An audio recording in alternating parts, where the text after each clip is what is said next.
Yazır ki bunlar verilir. Bu silsilənin ilk 3 ədədinin cəmi 76-dır. X-in mümkün qiymətləri cəmini tapın. Yerinizdə nə düşünün? Görə buna nə yazılır bəli? Burada hədlər verilir. Hədlər görünür.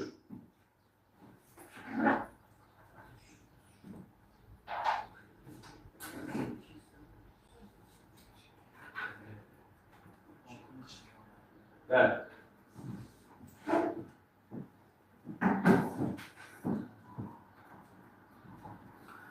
İlk 3 ədədin cəmindən danışır. İlk 3 ədədin cəmi nə deməkdir?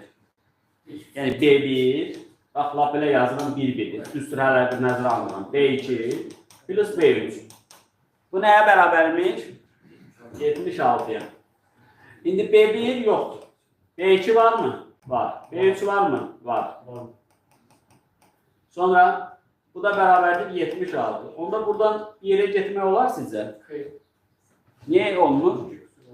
Yəni sadəcə cəm söhbətini nəzərə almaqla niyə olmalı? Çünki 2 dənə dəyişən oldu. Həm B1 qaldı, həm də X qaldı. Getmək olmalı. Və sonda nə edək? Q-nü yadınıza salaq. Həm də sizlərdə Q nə deməkdir?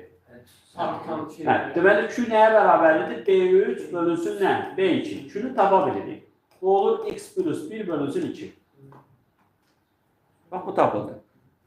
Onda B1 nə idi? B1. B2 bölünsün nə deməkdir? Q deyildi. B1 nə deməkdir? B2 bölünsün.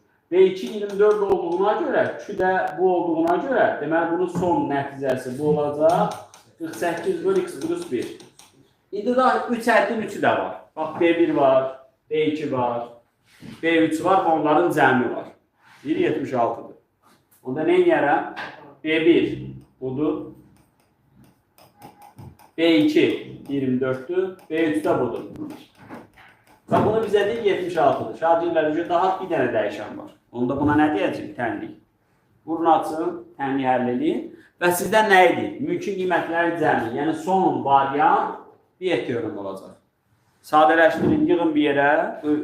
24'də bu yana atsaq nəyə verəcək? Burada nə qalacaq? 52. Hər tərəfdə böyle nəyəsə gətirin orta məxrəcə, sonunda bir teorem edək. Yəni, belə suallar sizdən standart elə S-i, məsələn S-i, ilk 3 ədədin cəmi çox uzun ağında nəyə gətirərsiniz? S-üsü. Düzdür? Çox uzun ağında onu gətirir və onu yazılan olsa da tərpənmə olmaz var. Deməli, əlaqələri bilməlisiniz. B2 ilə B3'ü veribsə, bu xüsusə Q-nü xatırlatmalıdır. Ümumiyyətlə, silsilələrdə həmləsi silsilə olanda 2 dənə fərqi yoxdur. O indeksin fərqisi yoxdur. 2 dənə hər veribsə, sən Q yadına düşünə. Çünki onların nisbətindən Q-yə gelib çıxacaqsın. Məsələn, B10 var, B8 var. Bunları bir-birinə böləndə Q kvadratı alırsan. Yerinə yazırsan, deyir.